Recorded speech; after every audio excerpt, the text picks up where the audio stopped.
What's up, Lazy Dog fam? Hope everybody out there is having a wonderful day. Today on the homestead, we need to continue along with our seed starting schedule in the greenhouse. We've got some herbs we need to get started, and I'll give you an update on kind of how everything else in the greenhouse is doing at this point.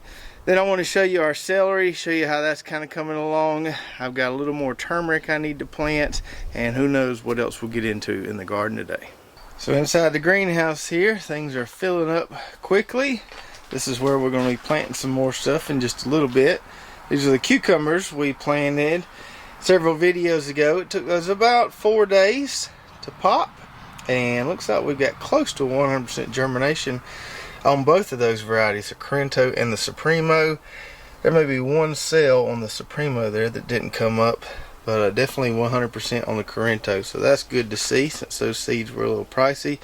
Should have some nice cucumber transplants there before too long. And then our tray here of mostly hybrid determinate tomatoes is looking pretty good. The plants don't have a root ball established enough to pull those from the trays, but they're getting close. And depending on what the weather does, hopefully we can just plant these hybrid varieties straight from this tray into the ground, kind of like we usually do with these. We shall see how our frost forecast goes. It looks pretty good right now, but I think we could get another frost, but hopefully we don't have to step those up and can go straight from 162 tray to the ground. These are some of the indeterminate and heirloom types that we did step up, and these are looking nice and healthy, nice and green. I had to change my bottom tray configuration there. I'll show you that in a minute. Things were staying a little too wet there, and some of the plants were yellowing, so I had to change some things up, and they've turned the corner now. Same thing with the peppers. Those were getting a little too much moisture in the bottom there, but they're greening up now. I just realized overwatering some of these peppers in here, and that's why you see some of those have some yellow leaves there. But we're going to fix that. We'll get those stepped up soon. And then we've got our second round of lettuce right here that needs to go in the ground very soon. Hopefully in the next video we can get those puppies in the ground. And then for a quick update on our figs here, so you can see we've got lots of good signs of growth on all the figs we've been propagating here in the greenhouse. Not every variety takes off at the same time, even though some of the cuttings were started at the same time. This Black Malta of the varieties that I started is definitely the slowest to get going. I've got a few trees there, not a really high percentage rate, but we got a few trees there. That kind of stinks because this is one of my favorite varieties, but now I know that this one is especially hard to propagate, or at least it has been for me. Another interesting thing would be with this Rio Yellow variety here, which is a nice big yellow fig. Almost all of those formed leaves, and then they just died. Have no idea what happened, no understanding why they just died. They look really good, and then they just started looking really bad. So I definitely won't have any Rio Yellow trees. I need to just dump those, and I guess we'll try again with that variety next year. But most of the other varieties are looking really good. The Olympian figs, which we really like, really big figs, looks like all of those took. And some of these over here that started going first are looking really, really nice. Even our Salem figs, which I was worried about for a minute, are starting to show some leaves there. And our second round of Canadria here has got leaves popping on it. Now, as far as being able to put some of these plants on our website and make them available to you guys, we're currently in the certification process of being able to ship plants from one state to the next. So we have to have a live plant license, get inspected, get sanitation certificates, all this stuff. So we have our license, we're waiting to get inspected and go through all that process. Hopefully that all goes well. Otherwise I've got to find somewhere to plant all these trees. So if everything goes well, hopefully we can put these on the site soon, but that's what we're waiting on, in case you were wondering. So now back to the work we need to do in the greenhouse today. I told you we need to go ahead and step up some more of these peppers that are over here, and we had to change our strategy as far as our bottom trays on these guys go. So for those 2.5 inch step up pots that we're using on our peppers and our indeterminate heirloom tomatoes, we originally had them in one of these trays right here, these kind of heavy duty deep 10-20 bottom trays with no holes. And the thought process there was to try to conserve some of our fertilizer so we're not losing it all through drainage. But quickly I realized that that dram one I use for watering puts out a lot of water, which it does, and it was more water than those tomato plants could uptake. As a result, we were getting a lot of standing water in here. I was having to dump it out pretty frequently, and I was getting some yellowing on the leaves, so I was like, we got to do something different.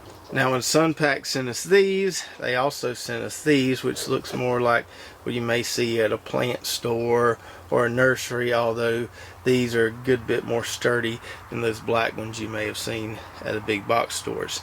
And the guy at Sunpack was telling me we could actually combo this with this and maybe solve our problem a little bit. We could put this inside of here just like that.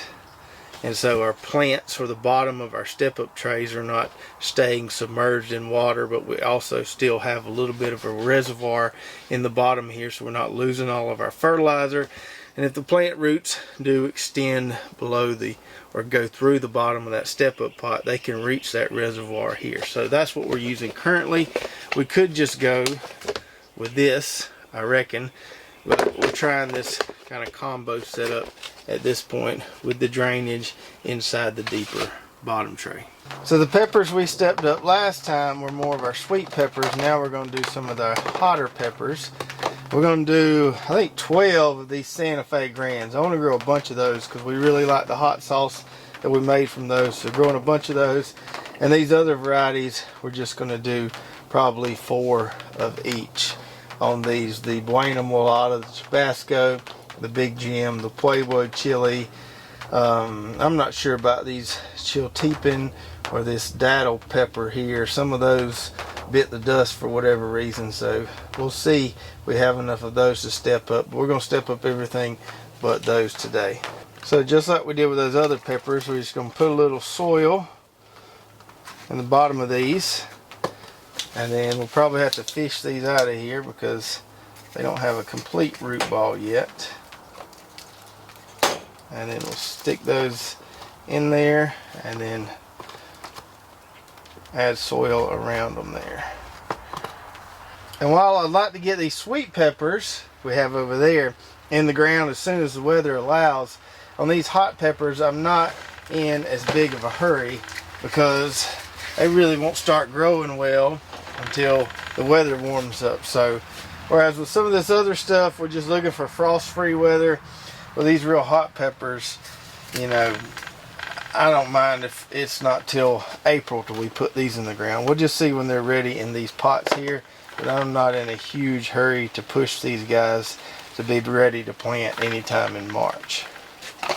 And since we got room for 4 more plants in this step-up tray here, I think we'll go ahead and step up some of this eggplant that's on the end here. I don't need that many eggplant plants, so I'll just step up 4 of these, leave the other ones in this tray here. We can plant directly out of this tray, but I'll just go ahead and step them up since I've got a little extra room here, or 4 extra pots to work with. Alright, so got another one of those colorful step up trays full there with hot peppers and a little eggplant, and that's close to all the stepping up I'm going to do. Most everything else is going to be planted straight from these 162 trays. Hopefully plant all these tomatoes here straight from the 162, except for 2 varieties here that I may step up, the Georgia Streak and the Big Zack there that were growing as a part of that tomato growing contest. I'll tell you about that more in just a minute. This tray right here is probably going to get dumped in the compost pile soon. There's a few plants left there I'm just kind of holding on to as backup, just in case any of these die for some reason, but most of those are looking healthy so far, so we'll get rid of this pretty soon just to make more space in the greenhouse.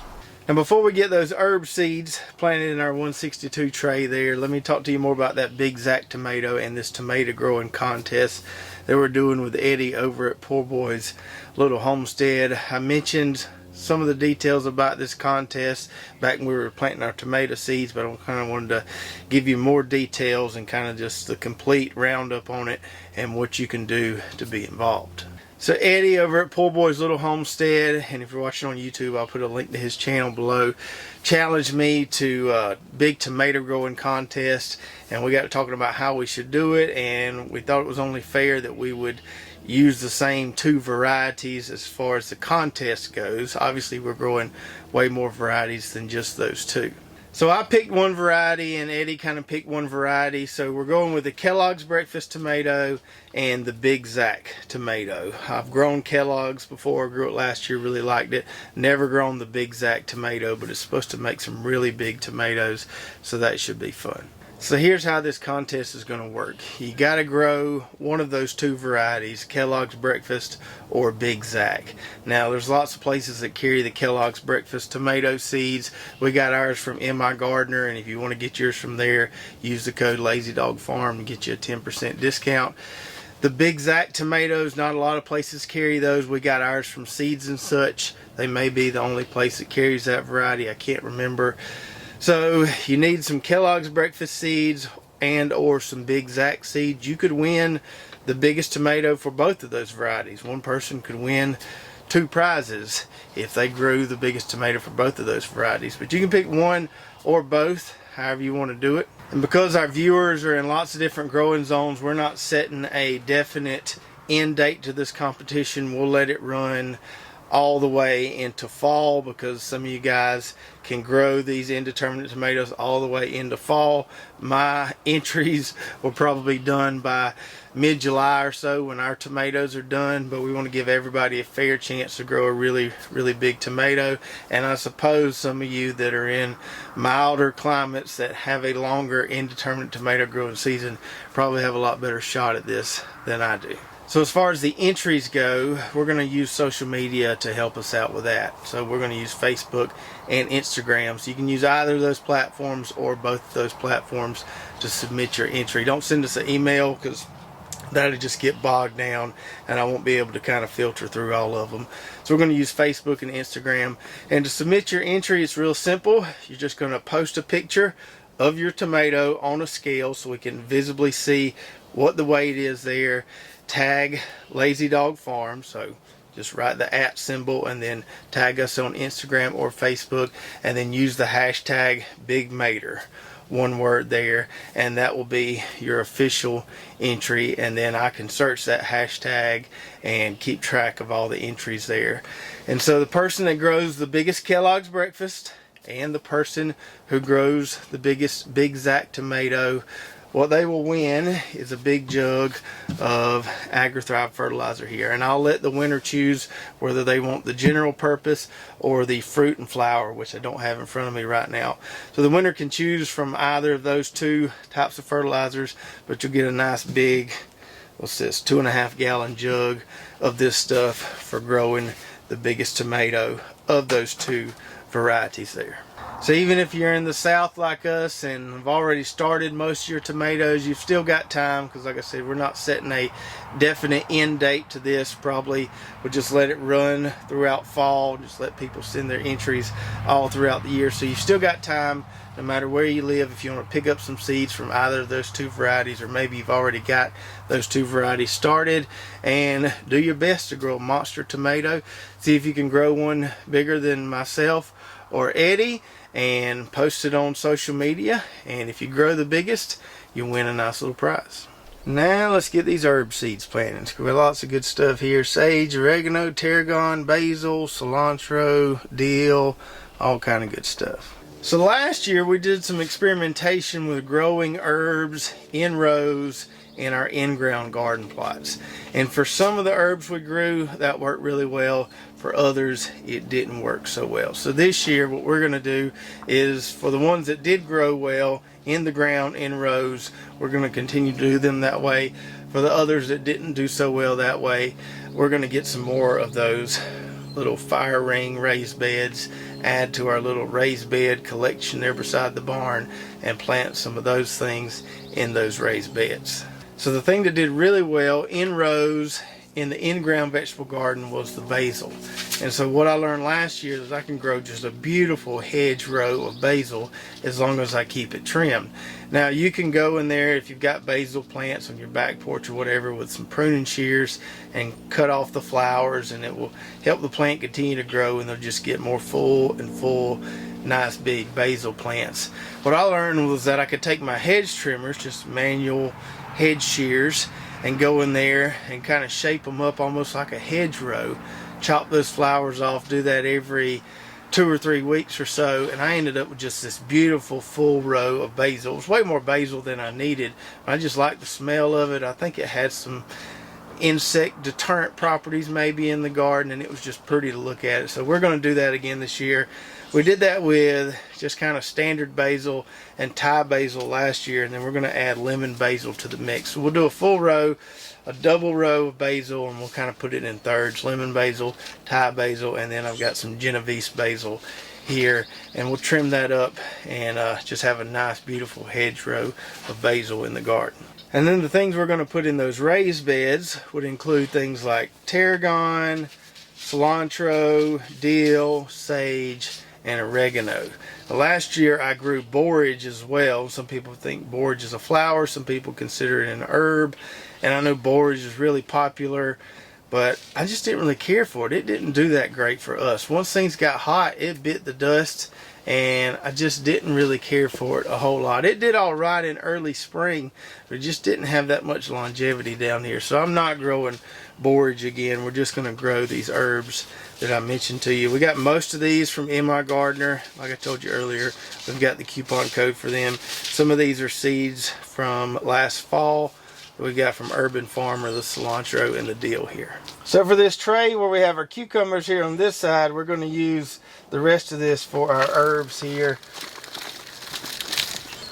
And I'll probably grow more basil than I need, because I'm sure we'll have some friends who want some herb plants, so we'll grow enough to give away a few here. I think I may leave this lane right here empty just to make a nice little division there between our cucumber transplants and our herb transplants here.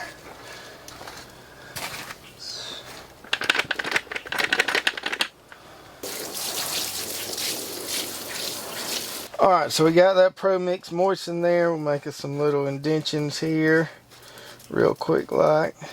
And then I think for most of this stuff we'll just do one lane. So one lane of oregano, one lane of sage, one lane of tarragon,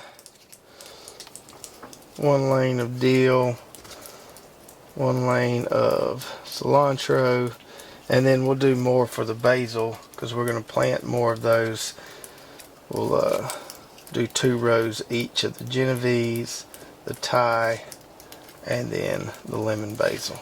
And some of these herb seeds like this oregano you see here are really tiny, so we'll probably not be able to singulate those. We'll just make sure we get some seeds in each cell here, and we'll just thin them out. I'm not gonna put on my microscopic glasses and really try to get one seed per cell. We'll just try to get some seeds per cell. Man, these things are little. So we're just going to kind of sprinkle, and we'll get at least one per cell there. You could probably take the time and singulate these if you wanted to, but for a $2 pack of oregano seeds, and I'm just needing a few plants here, I'll be just fine with thinning them out later. And then our sage seeds, thankfully, are much bigger. They're kind of between a mustard seed and an ochre seed. So bigger than greens, smaller than ochre, but big enough to easily singulate here. It's kind of about the same size as those pelleted tomato seeds we planted. I might put 2 per cell in here just for good measure, so we get a full tray. These should germinate pretty good, but I'll put 2 per cell just in case. And then the tarragon here is much like the oregano, really tiny. That's why they give you 1,000 seeds per pack, because it's probably really hard to count less than that. So we'll do like we did with the oregano and just try to get some seeds per cell, and don't worry about singulation a whole lot. we can always come back and thin them out. The tarragon transplants I grew last year did really well. That was my first time growing or transplanting tarragon, but they did really well in the seed starting tray, so I'm expecting good things here. And then dill seeds are really easy. I'm sure everybody knows what dill seeds look like. These are really easy to singulate, much like with the sage. We'll probably just put 2 per cell here for good measure. I love the smell of dill in the garden, and if you're gonna grow a bunch of pickles like we are right here, gotta make sure you got some dill. And then we got our cilantro, which we do have some of that in the garden right now. It's not looking great, but we have enjoyed it all winter long. So that's why I'm starting another round here. So we'll have some more. This stuff will bolt when it gets hot. Unfortunately, cilantro growing season doesn't really coincide with pepper and tomato growing season down here. So it's hard to make salsa with everything from the garden, but we'll enjoy the cilantro while we have it. And then lastly, we've got our basil. These seeds are pretty little, not as little as the tarragon or the oregano, but they're pretty tiny, so we're not going to worry about singulating these. We'll get a few in here per cell, and then we'll thin them out later. Alright, so we got all our herb seeds in. Let's top them off with our perlite. Go dogs. And I may have made these indentions here a little too deep, or a little deeper than you need to for some of these herb seeds, but this perlite is good that it is a little more forgiving if you do make your seed dibble a little deeper than you should. So if you're covering it with soil, then it may be planted too deep, but since we're covering it with the perlite, we have a little more leeway there. That's another good reason I like to use the perlite, because it makes it really easy for those seeds to emerge. They can come up through that perlite a lot easier than they can more seed starting mix. Alright, so that takes care of all our seed starting and greenhouse duties for the day. We'll have a lot more stuff coming in the greenhouse very soon. Probably in the next video, we need to go ahead and get our watermelon seeds started, our seedless watermelons, and our regular watermelons that we'll be using as a pollinizer for the seedless watermelons. Also, probably going to be time to get pumpkin seeds started pretty soon, and probably time to get our okra seeds that we're going to grow as a part of our little trial. We've got lots of different varieties we're going to try in the spring, so lots more seeds starting to come. Alright, so now let's go check on our celery and try to get the rest of this turmeric planted before it gets dark. Tell you what, I sure will be glad when the time changes in the next week or two, so we can get more daylight to work in the garden here in the afternoons. First, I'll give you a quick little update on this big horseradish root that we planted in this raised bed here. So we're starting to see some signs of life there. We got 3 little sprouts there, and I imagine eventually this stuff will spread all throughout this bed here. But we do have life there, which is always a good sign. We've got this row of turmeric that we planted on the end of this clover plot here. No sprouts yet. It's just kind of hanging out in the soil there. I did scratch around right there and make sure it hadn't rotted. It hasn't. It's just hanging out there, probably waiting on things to get warm enough for it to sprout. So I got to put some straw on this. I meant to do this already. I just kind of forgot about it because it's over here on the end. So I need to straw this so it doesn't just recover with clover. But that's hanging in there.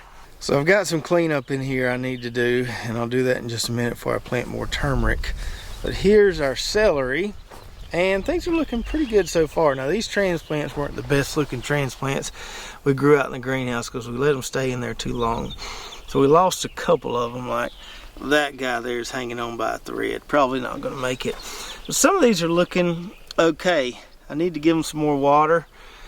And I don't know, may need to fertilize them some more. They have gotten bit back a couple times by frost. You can see right there, I didn't cover them every time we got a frost. I covered them right after we planted them, then I took the covering off, and they had a few more frost after that. So they got a little bit bit, but they look pretty healthy to me. So we'll just kind of keep pouring the water to them, and hopefully they keep growing. And as far as that other row of turmeric goes, we ain't got a whole lot of room to work with here, but we've got some room. We'll have a lot more room once this row of rutabagas here is done, and they're looking pretty good right now. Still a ways to go, What I need to do is I need to get in here and clean this up a little bit. Probably go through here with a wheel hoe, rake out those weeds, and then I'm going to plant another row of turmeric kind of in between the edge of this plot and that row of rutabagas right there. I think the rutabagas will probably be close to done by the time that turmeric starts growing, so we should be just fine. And this should be a pretty good little spot here because it gets a lot of shade from that tree line there. And I'm also going to go ahead and take up these hoops here for the frost protection on the celery. We might get another frost, but I don't think it's going to be anything that's going to warrant any frost protection fabric. So let me go get my tools, we'll get this cleaned up, and we'll plant the rest of this turmeric. Your heart is the sun, and it shines as it opens. Well, your heart is the sun, and it shines as it opens. Your bones are the earth, and they sing with the mountains. Well, your bones are the earth, and they sing with the mountains. Alright, so we got us a furrow made, got us some 855 put in that furrow there. Now last time when we planted turmeric, we had several people asking, well, how much do I need to plant to get how much you harvested? We harvested about 3 gallon Ziploc bags full, and what we planted last year, it wasn't much more than a handful, if not just a handful. It was less than this right here, which is what we're going to use for this 30-foot row. So you don't need a whole lot. This stuff multiplies really well. So if you want to go to the grocery store and get some and plant it, I think 1 or 2 of the big turmeric roots would be plenty sufficient, especially if you're just planting it in a raised bed. You'll get lots of turmeric from just that little bit you plant. And I'm just going to throw these little pieces down in here, approximately 8 inches apart or so. Not going to be super exact with it because I don't think you have to be. And we'll just fill up this row. Alright, so we got through right in time there. It's almost dark and the camera footage is starting to get a little grainy. I'll cover that up with a wheel hoe in just a minute. But this will be a nice little comparison, comparing this plot that's been composted, growing turmeric here, versus that other row we planted where it hasn't been composted. It's been cover cropped with clover and grazed with chickens. So we have kind of 2 different scenarios we can compare and see if there's any differences in harvest, and maybe that may direct us to grow turmeric a certain way in the future if we have a significantly different harvest in one scenario versus the next. And after grinding some and planting a bunch, that's all we got left there, what's in that little bag. And we should have a lot more next year to grind and replant and maybe even share some with you guys. So I hope you guys enjoyed the video today, getting all that work done in the greenhouse and getting the rest of this turmeric planted here. And if you've got any must grow herbs that you think I should try, let me know about those in the comments below, and we may add a few more to our selection this year. And don't forget about the tomato growing contest. Get you some Kellogg's breakfast seeds or some Big Zack seeds and join us and see if you can grow the biggest tomato. If you're watching on YouTube, make sure to check out our affiliate links below. Lots of good companies there that we use around our gardens here, and even some coupon codes if you want to buy some stuff from those companies. Don't forget to go check out our website, lazydogfarm.com, where we've got Lazy Dog Farm merch, our garden journal recipes, a lot of good stuff there. If you did enjoy this video, make sure to subscribe, hit that notification button, like, and share, and we'll see you next time right here at Lazy Dog Farm. Hold farewell, by the beauty of your life.